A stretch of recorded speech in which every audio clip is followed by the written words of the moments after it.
بسم اللہ الرحمن الرحیم۔ 100 سال پہلے، تقریباً 100 سال کا عرصہ ہے آیت اللہ قاضی طباطبائی کا۔ ان کے دور کے اندر ایک اس زمانے میں گزارے ہندوستان ہی ہوتا تھا۔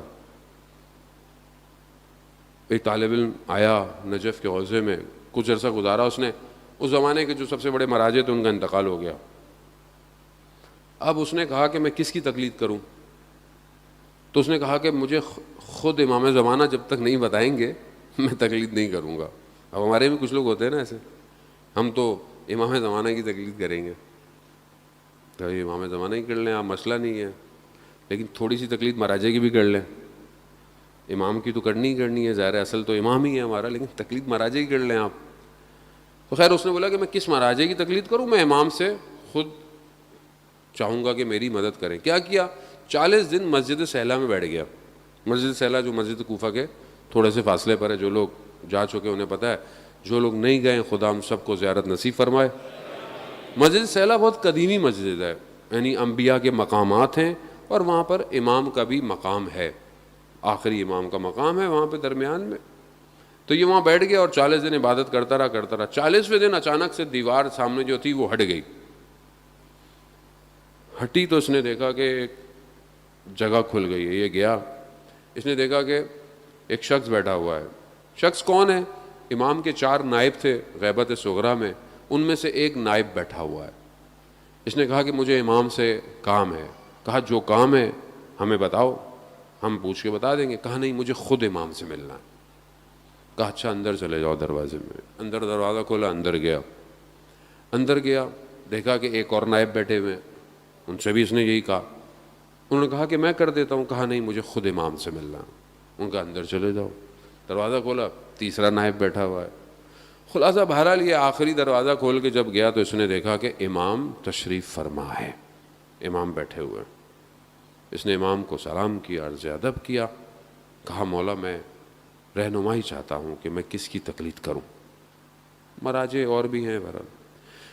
امام نے اشارہ کیا اپنے قدموں کی طرف، تو ایک سید عالم دین بیٹھے ہوئے تھے، اشارہ کیا کہ ان کی تقلید کرو۔ جب اس نے غور سے دیکھا تو وہ کوئی اور نہیں، آیت اللہ قاضی طباطبائی تھے۔ اب اس نے دیکھا، اس نے شکریہ ادا کیا، باہر آ گیا، ایک دم وہ دیوار واپس آ گئی۔ اب بہت خوش کہ مجھے تو جواب مل گیا۔ مسجد سے نکلا، جانے لگا، ظاہر جنگل ہوتے تھے پہلے، راستے ایسے تھے ہی نہیں۔ جیسے ہی چلنے لگا تو ایک دم درمیان میں وسوسہ سا آیا کہ پتہ نہیں میں نے خواب دیکھا ہو سکتا ہے، پتہ نہیں صحیح ہے نہیں ہے، کیا کروں؟ پھر اندر مسجد کوفہ جاؤ اب، اور مسجد کوفہ میں بیٹھو، اور جب تک امام، اگر یہ بات صحیح ہے تو خود آیت اللہ قاضی کو میرے پاس بھیجیں گے۔ بہت ہی ڈیمانڈنگ تھے مولانا، لیکن بہرحال باعمل تھے، اسی وجہ سے تو بیٹھ گئے جا کے۔ اب جیسے بہت سارے لوگ کہتے ہیں مولانا ہماری بات تو آپ نے سننی ہے، ہماری مجلس تو آپ نے پڑھنی ہے، ہمارے گھر تو آپ نے آنا ہی آنا ہے۔ وہی مولانا کہاں جائے، کلون بنا لو۔ میں نے بولا ایک کلوننگ کا ویسے بھی آنے والا ٹائم ایسا آ رہا ہے کہ انشاءاللہ ہم لوگ جو ہے وہ ہولوگرام بنائیں گے، ایک ہی ٹائم پہ کئی جگہ فزیکل مجلس پڑھیں گے انشاءاللہ، تاکہ جو ہے وہ لوگوں تک بھی ہم پہنچ جائیں اور گفتگو بھی پہنچ جائے۔ خیر وہ مسجد کوفہ میں بیٹھ گئے، عمل کرتے رہے، عبادت کرتے رہے۔ تو ایک دن دیکھا کہ کسی نے کندھے پہ ہاتھ رکھا، تو دیکھا کہ آیت اللہ قاضی کھڑے ہوئے ہیں۔ کہا کہ جو تم نے دیکھا تھا وہ صحیح ہے۔ یعنی ایک شخص اپنی زندگی میں اس مقام پہ پہنچ جاتا ہے کہ جب امام کا ظہور ہوگا انشاءاللہ، بہت آہستہ نکالا انشاءاللہ لگتا ہے تو اللہم صلی علی محمد۔ امام کا ظہور ہوگا اور امام کے پاس ان کے اصحاب پہنچ جائیں گے۔ وہ روایت آپ نے سنی ہوئی ہے، چوتھے امام سے بھی ہے، 5ویں امام سے بھی ہے، کہ وہ ایک قدم بڑھائیں گے تو اگلا قدم امام کی خدمت میں پہنچ جائیں گے۔ پھر امام کچھ فرمائیں گے، کچھ کہیں گے، کچھ پڑھیں گے، پھر یہ دوبارہ دنیا میں ڈسٹریبیوٹ ہو جائیں گے. یہ جو امام کے صحابی ہوں گے, وہ جو امام الفاظ فرمائیں گے, ادا کریں گے, آیت اللہ قاضی فرماتے تھے کہ میں وہ الفاظ جانتا ہوں, میں وہ الفاظ جانتا ہوں. اس ایک مقام پہ اب آپ بولے کہ مولانا ہم کہاں, آیت اللہ قاضی کہاں؟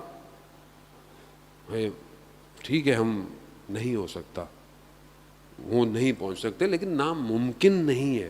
اچھا وہاں نہیں پہنچ سکتے, کہیں تو پہنچ سکتے ہیں, کہیں اور آ جائیں, ان کے شاگرد کے پاس آ جائیں. کون تھے ان کے شاگرد؟ آیت اللہ بہجت رضوان اللہ تعالیٰ علیہ. بولے کہ مولانا آیت اللہ بہجت کیسے بنیں گے ہم لوگ؟ اچھا تو پھر نیچے آ جائیں اور تھوڑا سا محسن حججی بن جائیں جو 28 سال کا شہید ہے.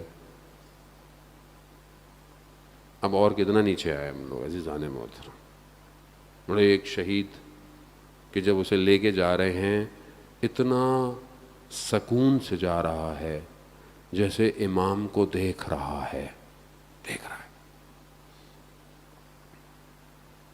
کیونکہ جب تک آپ کوشش نہیں کریں گے آپ نہیں بن سکتے, کچھ بھی نہیں بن سکتے. اور آپ یقین کریں خدا کی وادی میں کوئی چیز ناممکن نہیں ہے.